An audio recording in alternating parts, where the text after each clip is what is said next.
જય અંબે વિદ્યાર્થી મિત્રો, કેમ છો? મજામાં? તો ગયા લેક્ચરમાં આપણે બીજા પાઠ સાથે મળ્યા હતા, બરાબર?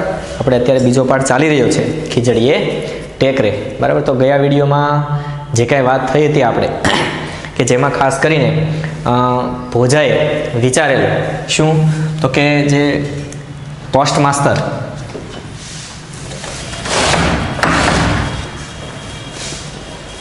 જે પોસ્ટ માસ્ટર હોય છે અને એમના ઘરે દીકરાનો જન્મ થયો હોય છે, બરાબર? પણ કોઈ એમ કહેતું હોય કે દીકરો મરેલો જ છે, જન્મો છે, અને કોઈ એમ કહેતું હોય છે કે જન્મ પછી છે મૃત્યુ પામ્યો છે. એ વાત જોઈ હતી, બરાબર?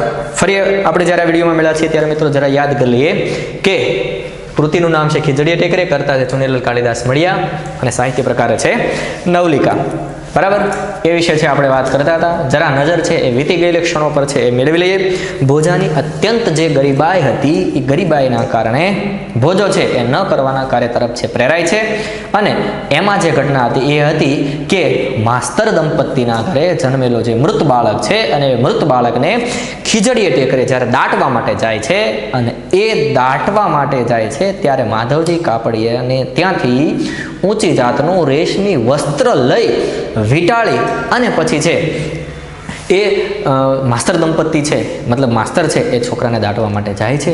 અને ભોજાની ચોર નજર જેને કહી શકાય, એ ભોજાની ચોર નજર છે એ આ વીંટળાયેલા વસ્ત્ર પર છે એ પડે છે. ત્યારે મિત્રો આપણે ભોજાનું એક જીવન સૂત્ર પણ જોયું હતું અને એ જીવન સૂત્ર હતું એક ઘા અને બે કટકા. બીજો કોઈ પણ વિચાર છે ભોજાને આવતો હતો નહીં. અને ડેનમાર્કના એક રાજકુંવરની વાત પણ છે આપણે સમજ્યા હતા કે ડેનમાર્કનો જે રાજકુંવર જે દ્વિઘા મુશ્કેલીમાંથી સોલ્યુશન કરતો હતો, જે પરિણામ છે મેળવતો હતો, વિચારતો હતો, એવી ભોજાને છે કોઈ પ્રકારની ટેવ હોતી નથી. એનું એક જ જીવન સૂત્ર એક ઘા અને બે કટકા. ઘટના એ બની છે કે માસ્તર દંપતીના ઘરે જન્મેલું બાળક છે મૃત, એને દાટવા માટે જાય છે અને ભોજો ચાડિયાની માફક છે પોતાના ખેતર વચ્ચોવચ્ચ ઊભો છે જોવા માટે કે ક્યારે આ માસ્તર અને એના બે ચાર સંબંધીઓ છે એ દાટી અને જાય અને હું ક્યારે છે ખીજડીએ ટેકરા પર જઈ. એની ચોર નજર છે પેલા રેશમી વસ્ત્ર પર હોય છે. ઘટના એ બને છે મિત્રો કે જેવા માસ્તર અને એમના સગા સંબંધીઓ એમના મૃત બાળકને છે દાટી અને જેવા ખીજડીએ ટેકરો છે ઉતરે છે, એવામાં ભોજો પોતાના કૂબામાંથી છે એ કોદાળી અને પાવડો લઈ સડસડાટ કરતો ખીજડીએ ટેકરે ચડી જાય છે. ખીજડીએ ટેકરે જઈ અને બહુ સિફતપૂર્વક કાળજીપૂર્વક છે એ ખોદકામ કરવાનું શરૂઆત કરે છે.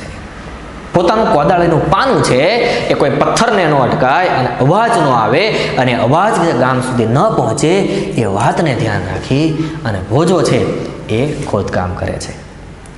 ધીમે ધીમે ધીમે ધીમે છે એ ભોજો ખોદકામ કરે છે અને ખોદકામ કરતાં કરતાં જેવું ખોદકામ પૂરું થાય છે અને એવી રીતે ખોદકામ કરવાનું છે કે બે ચાર પળમાં વીંટળાયેલું બાળક છે એ બાળકની ચિંતા નથી સાહેબ, પણ પોતાની જે દરિદ્રતા છે, પોતાનું જે દુઃખ છે, એ દુઃખ એ હોય છે કે આ રેશમી વસ્ત્ર પર એકાદ જો પાનું પડ્યું તો એ ફાટી જશે, તૂટી જશે. એટલે તૂટે નહીં, ફાટે નહીં, એની ચિંતા છે એ ભોજાને છે. ઘટના એ બને છે કે ખત્રીજો મારી અને ખાતર પાડતો હોય એમ ઘરમાંથી હળવેકથી છે ઇસ્કોતરો સરકાવી લે એમ ભોજાએ છે એ લુગડું વીટું બાળક છે એ બહાર કાઢ્યું છે. ત્યાં સુધી આપણે વાત કરી હતી. ઉચકી લીધું, પણ ઉચકતા જ એણે આશ્ચર્ય અનુભવ્યું. ઘટના શું બની કે જેવું બાળક છે એણે બહાર કાઢ્યું, આશ્ચર્ય અનુભવ્યું. શું? હાડ માંસનો એક નાનકડો નિશ્ચેષ્ટ લોચો સહેજ સળવળી ઉઠ્યો. સાહેબ, જન્મતું બાળક એટલે માંસ, જેવું માંસ હોય કોઈ પ્રાણીનું, બરાબર, નિશ્ચેષ્ટ માંસનો લોચો હોય એમ સહેજ છે એ જેવું એણે ઉચક્યું એટલે સળવળે છે. કૂણા હાથ જેવી કશીક વસ્તુ અંદર છે ઊંચી નીચી થતી હતી. આશ્ચર્યની વાત તો એ છે કે 7-8 પળમાં વીંટળાયેલું બાળક છે અને જાણે કે જેવું ભોજાએ છે એ ખુલ્લું કર્યું એટલે તરત જ પોતાનો હાથ છે સળવળ્યો હોય, અંદર બાળક જે વીંટળાયેલું છે એવું ભોજાને છે એ થયું. ભોજા જેવો ભડ આદમી પણ છે ભડકી ઉઠો. ડર ન લાગે સાહેબ ભોજાને, પણ આજ શું બન્યું છે કે જે મૃત બાળક છે અને મૃત બાળક સળવળી ઉઠ્યું ત્યારે ભોજા જેવો ભડ આદમી પણ છે એ ભડકી ઉઠ્યો. ભડ જે હિંમતવાન છે સાહેબ, ભડકી ઉઠ્યો, ડરી ગયો. આ શું? મરેલ છોકરાઓને દાટવાના આ ટેકરામાંથી જીવતું બાળક ક્યાંથી નીકળેલું? આ ખીજડીયા ટેકરાનો ઉપયોગ તો છે એ મૃત બાળકોને દાટવા માટે કરવામાં આવે છે, તો આમાંથી જીવતું બાળક છે એ કેમ નીકળ્યું? ભોજાના આશ્ચર્યનો કોઈ છે પાર રહ્યો નહીં. આ કોઈ ખવીસની છે એ રમત તો નહીં હોય ને. ખવીસ એટલે કે જોઈએ આપણે ખવીસ. ખવીસ એટલે જાણ ભેદું.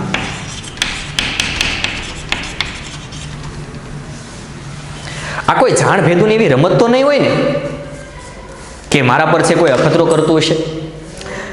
આ કોઈ ખવીસની રમત તો નહીં હોય ને. પણ અત્યારે એવી કલ્પનાઓ કરવાનો કોઈ આવશ્યકતા છે નહોતી. ભોજાના માટે આવી કોઈ કલ્પના કરવાની આવશ્યકતા સમય નહોતો. હાથમાં વધારે ને વધારે ઝડપથી સળવળતું આ બાળક હવે છે એ રડવા માંડે અને પોતાની આ ઘોર ખોદ પ્રવૃત્તિ જાહેર થઈ જાય એ પહેલા આ સ્થળ છોડી અને મારે ચાલ્યું જવું જોઈએ. ઘટના એ બની સાહેબ. શું થયું કે આવું વિચારવાનો કોઈ સમય એની પાસે હતો નહીં. પણ આ નિશ્ચેષ્ટ લોચા જેવું બાળક મારા હાથમાં છે અને સળવળે છે. પણ સળવળે ત્યાં સુધી તો સારું છે, પણ જો રડવાનો અવાજ આવ્યો એ પહેલા મારે છે આ મારી ઘોર ખોદ, ઘોર એટલે ઊંડી જે પ્રવૃત્તિ છે આખી, જ્યાં સુધી આખી રાત સુધી એણે છે ખોદી છે અને એ છે એ બધું બહાર ન પડે મારી પ્રવૃત્તિ પહેલાં મારે છે એ ચાલ્યું જવું જોઈએ આ સ્થળ છોડીને. પણ કરવું શું?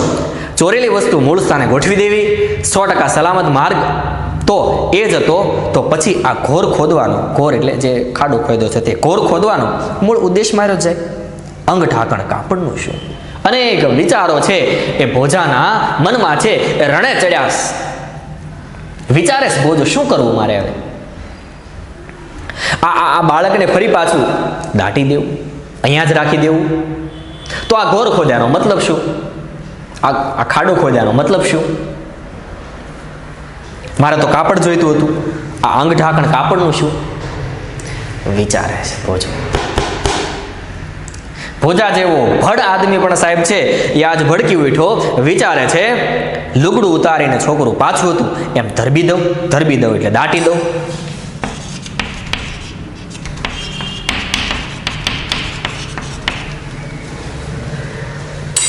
પાછું હતું એમને ધરબી દઉં વિચારે છે. આ વિચાર આવતા તો આવી ગયો, પણ એની ભયંકરતાથી ભોજો પોતે છે એ ધ્રુજી ઉઠ્યો. ઘટના શું બની? તો કે વિચાર તો આવતા આવી ગયો, પરંતુ ભોજો છે એ ધ્રુજી ઉઠ્યો છે સાહેબ.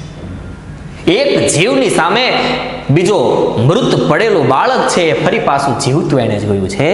એટલા માટે ભોજો ધ્રુજી ઉઠ્યો અને વિચારે છે મારે કેટલા ભવ કાઢવાના છે, મારે કેટલા ભવ કાઢવા છે. તે આવી બાળ હત્યાનું પાતક મારે માથે છે લઉં છું. શું મેં તમને કીધું ને સાહેબ, હમણાં ગયા લેક્ચરમાં જ મેં કીધું તમને કે ભોજાની જે ગરીબાઈ છે એટલી કારમી ગરીબાઈ હતી. અને બહુ સ્વાભાવિક છે સાહેબ, જે માણસને એક દુઃખ આવે ને પછી એને અનેક દુઃખોનો છે સામનો કરવો પડે, પણ એની સામે જે ટકવું એ મહત્વનું છે. એટલે ભોજાએ કીધું ને નિશાસો નાખીને મારે કેટલા ભવ કાઢવાના છે, કેટલા જીવતર મારે જીવવાના છે કે આવી બાળ હત્યાનું પાતક એટલે પાપ,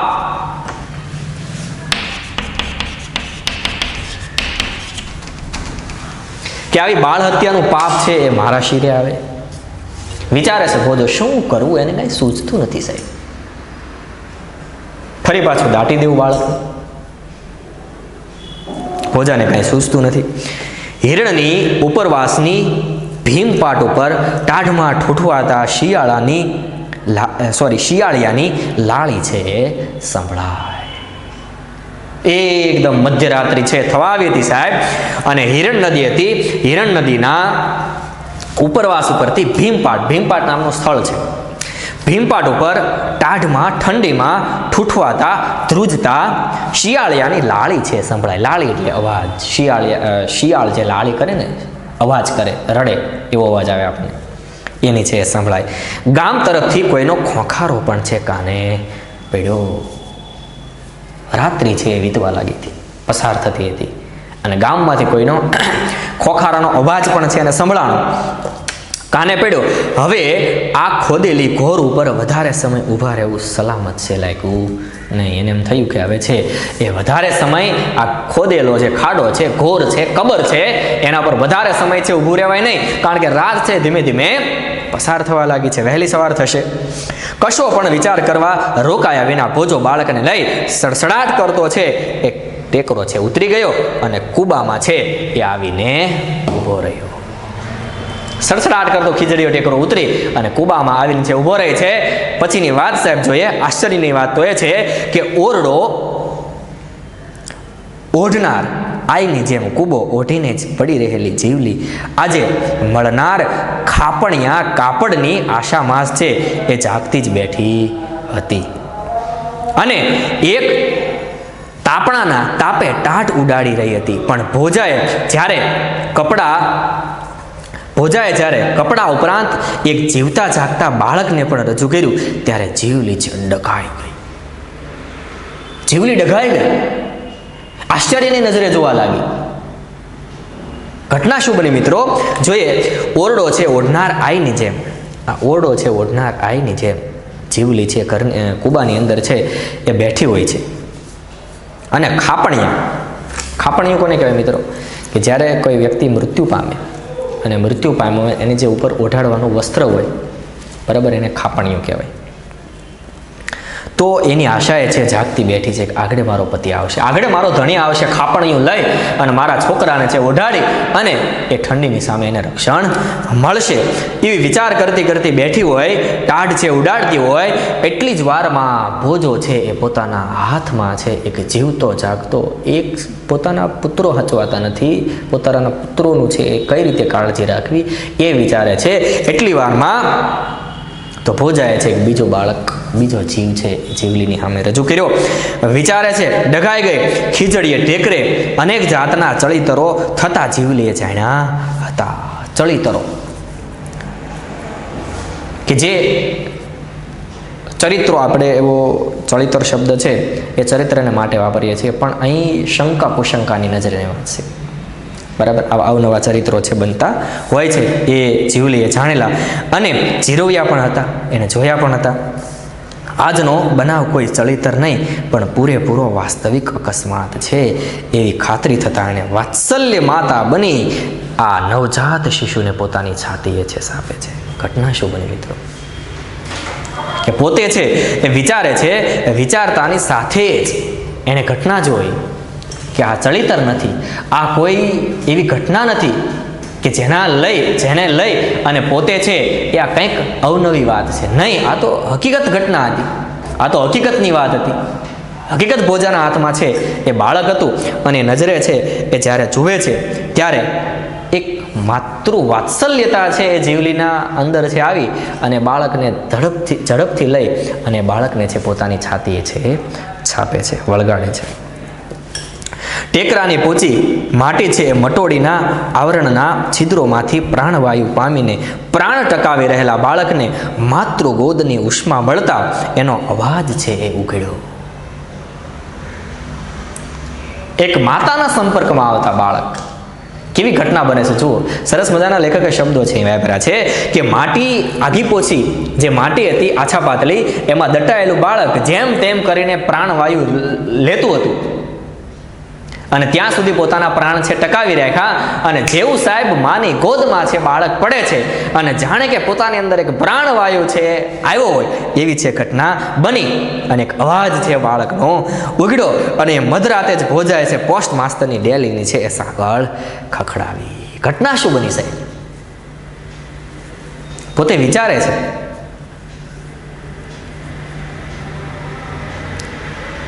કે શું કરવું, પણ એ જ ક્ષણે કોઈ પણ પળ, એક સમયનો પણ છે એ બગાડ કર્યા વગર, વિચાર્યા વગર એ તરત જ છે એ જ ક્ષણે પોસ્ટ માસ્ટરની છે ડેલી ખખડાવે છે. પોતે ધારેલા ગુનાની સવિસ્તાર કબૂલાત કર્યા પછી ભોજો છે એ શોભીલો એટલે કે શર્મિલો બનીને પોસ્ટ માસ્ટરની સમક્ષ ઊભો રહ્યો. ઘટના શું બની? ભોજો અને જીવલી જાણતા હતા કે શું કરવું, કઈ રીતે છે એ જે આ બાળક છે એને પોસ્ટ માસ્ટરની સામે ધરવું. પણ કોઈ પ્રકારના એવા કાંઈ પણ વિચાર કર્યા વગર છે એ ઝડપથી પોસ્ટ માસ્ટરના ઘરે જીવલી અને ભોજો છે એ જાય છે. પોસ્ટ માસ્ટરની છે સાંકળ ખખડાવી પોતે કરેલા એક ગુનો છે, પોતે કરેલો ગુનો જ છે એની સવિસ્તાર છે કબૂલાત કર્યા પછી ભોજો છે એ શર્મિળો બની પોસ્ટ માસ્ટરની સમક્ષ ઊભો છે. ભોજો બે હાથ જોડી અને પોસ્ટ માસ્ટરની સામે ઊભો છે અને કહે છે કે હે પ્રભુ, હે પોસ્ટ માસ્ટરને કહે છે કે ભગવાન જે કરે તે પણ મારાથી એક ભૂલ થઈ છે કે તમે જ્યારે આવી રીતે દાટવા છે બાળકને ગયેલા ત્યારે મારી નજર છે મારા છોકરાનું અંગ ઢાંકણ છે હતું એ વસ્ત્ર લેવા માટે થઈ અને મેં ખીજડીયા ટેકરામાં આ ખોદ્યું, આ ઘોર ખોદી અને એમાંથી જોયું તો બાળક છે જીવતું નીકળ્યું અને એ ગુનો છે તમારી સામે કબૂલવા માટે અમે બંને જણા છે આવ્યા છીએ. મુઠ્ઠી ભેડેલી આંગળીઓ મોંમાં નાખવા મથતા બાળક ભણી પોસ્ટ માસ્ટર તેમજ તેની પત્ની છે આનંદભેર છે જોઈ રહ્યા છે. સાહેબ, જેને ઘણા વર્ષથી જેના ઘરે દીકરાનો જન્મ નહોતો થયો અને જેવું જીવલીના હાથમાં રહેલું, જીવલીને ગોદમાં રહેલું જે બાળક છે એની મુઠ્ઠી ભીડાયેલી છે અને મુઠ્ઠી ભીડેલી આંગળીઓ હતી એ મોઢામાં નાખવા મથે અને આખું દ્રશ્ય છે એ પોસ્ટ માસ્ટર દંપતીની નજર સામે છે પડ્યું અને આનંદ વિભોર થઈ ગયા છે. હમણાં મને પોલીસને હવાલે કરી દેશે એવો ભય ભોજાને સતાવી રહ્યો હતો. પોસ્ટ માસ્ટર હમણાં છે કે મને છે પોલીસના હવાલે કરી દેશે એવો ભય છે જેને સતાવી રહ્યો હતો. પરંતુ હું તો તમને પહેલેથી જ કહેતી હતી કે દાટવા જવાની ઉતાવળ ના કરો. હવે પોસ્ટ માસ્ટર દંપતી વચ્ચે છે એ વાતચીત થાય છે. શું કહે છે? હું તો તમને પહેલેથી જ કહેતી હતી કે દાટવા જવાની ઉતાવળ ના કરો, ડાક્ટરને તેડાવીને પાકી ખાતરી કરાવો, પણ તમે માન્યા નહીં. ઘટના એ બની કે પોસ્ટ માસ્ટરની પત્ની છે એમને કહે છે કે હું તો તમને ત્યારે જ કહેતી હતી કે અત્યારે છે દાટવા જવાની ઉતાવળ ન કરો, પહેલાં છે એ ડૉક્ટરને છે બોલાવીને તપાસ કરીએ. પુત્ર પ્રાપ્તિથી અડધી થઈ જતા પત્ની છે મીઠો ઠપકો છે પોસ્ટ માસ્ટરને આપે છે. આપણા ભાગમાં હતો તો પાછો આવી પૂગ્યો ને, પોસ્ટ માસ્ટરે કહ્યું. પોસ્ટ માસ્ટરે છે એની પત્નીને કહ્યું કે ભાઈ નસીબમાં છે તો આવે ને, પાછો ન આવ્યો. પોસ્ટ માસ્ટરે કહ્યું પછી ભોજા તરફ છે એ ફરીને બોલ્યા, ભોજિયા, તને મનમાં આવે એ ઇનામ તું આજ માંગી લે. ભોજાનો સાહેબ સમય આવ્યો અને પોસ્ટ માસ્ટરે કીધું ભોજાની સામે નજર કરી, તારે ભોજા જે જોઈતું હોય ને એ આજ ઇનામ માંગી લે. પોસ્ટ માસ્ટર કે હું તને આપવા માટે તૈયાર છું. કશું પણ બોલવાના અત્યારે ભોજાને હામ એટલે કે હિંમત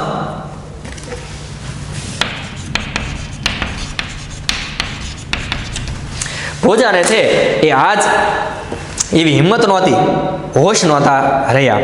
એ માત્ર હાથ જોડી શક્યો, પોતે કરેલા ગુનાહિત કૃત્ય બદલ ક્ષમા માંગતો એવી રીતે પોતે હાથ જોડીને ઊભો રહી ગયો. કાંઈ છે પોસ્ટ માસ્ટરની સામે બોલી નથી શકતો, માંગી નથી શકતો. કેમ તો કે પોતે ગુનાહિત કૃત્ય કર્યું છે કે આ ખીજડીયા ટેકરામાં દાટેલું બાળક છે ખોદી ન શકાય. પણ ભોજાએ આજ છે એ ગુનાહિત કૃત્ય કર્યું છે એ બદલ ક્ષમા યાચતો હોય, ક્ષમા માંગતો એ રીતે પોસ્ટ માસ્ટરની સામે ઊભો રહી છે.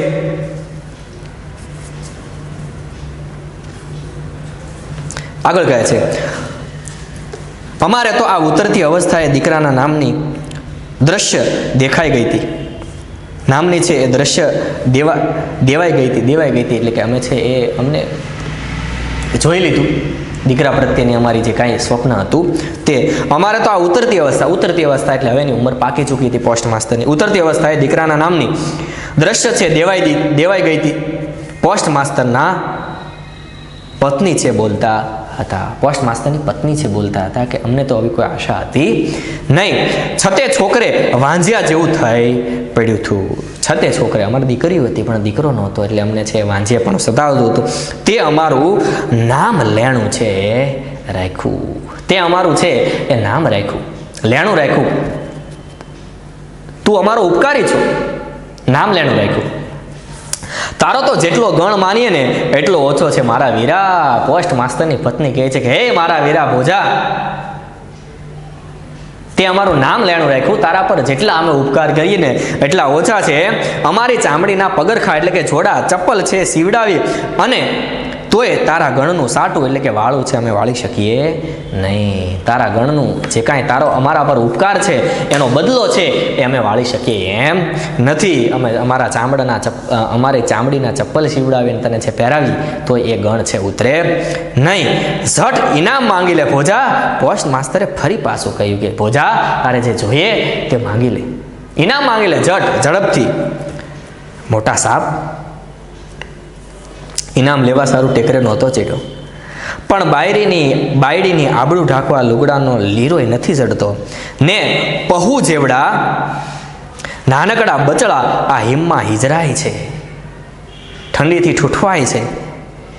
એક એક જોડ્યું લુગડા અપાવો તોય મોટું ઇનામ છે ચડ્યું ઘણું. ભોજો છે આજે એની દરિદ્રતા છે વર્ણવે છે સાહેબ કે મારે શું ઇનામ જોઈએ છે. કહે છે મોટા સાહેબ ઇનામ સારું છે, એ મારે ઇનામ લેવા હાટું આ ખીજડીએ ટેકરે છે હું ચડ્યો નહોતો, પણ મારી બાયડીની મારી ઘરવાળીની છે મારી પત્નીની આબરૂ ઢાંકવા હાટું એક ચિત્રો લુગડું મારા ઘરની માલિપા નહોતું, અને મારા નાગા પુગા છે એ જે બાળકો છે એ ઠંડીની સામે રક્ષણ મેળવવા માટે એની માટે એક ટુકડું પહુ એ ટુકડું લુગડું છે એ નહોતું, એના માટે થઈને છે એ ખીજડીએ ટેકરે ચડ્યો હતો. મારે કાંઈ ન જોતું બાપા, મને ખાલી છે એ મારા દીકરા માટે ને મારી ઘરવાળી માટે એક એક જોડ ખાલી લુગડા છે સીવડાવી છું. ભોજાએ છે માંગણી કરી, બસ માંગીને આટલું જ માંગ્યું. માસ્તર સાહેબે કીધું હું ભોજા માંગીને આટલું જ માંગ્યું? માંગું તમારી મોટા માણસની મહેરબાની. ભોજાએ કીધું કે ભાઈ તમારા મોટા માણસની મહેરબાની મારા ઉપર રહે એટલું જ મારે જોઈએ છે બાપા. અબ ઘડીએ જ માધવજીની હાટ ઉઘડાવું. હાટ એટલે દુકાન મિત્રો. આજ અબ ઘડીએ એટલે અત્યારે જ માધવજી કાપડિયાની દુકાન છે ઉઘડાવું. અને પોસ્ટ માસ્તરે ઊભા થતા કહ્યું અને પછી ખભે છે એ ડગલો ભરતા બોલ્યા એક શું બબે જોડ્યું લુગડા છે વેતરાવી લે. ભોજાને છે કીધું કે એક જોડે હું સાહેબ અત્યારે છે એ જાઉં છું અને તારે બધા આખા ઘર હાટું છે એ બબે જોડ્યું છે એ લુગડા તને સીવડાવીને અપાવું છું.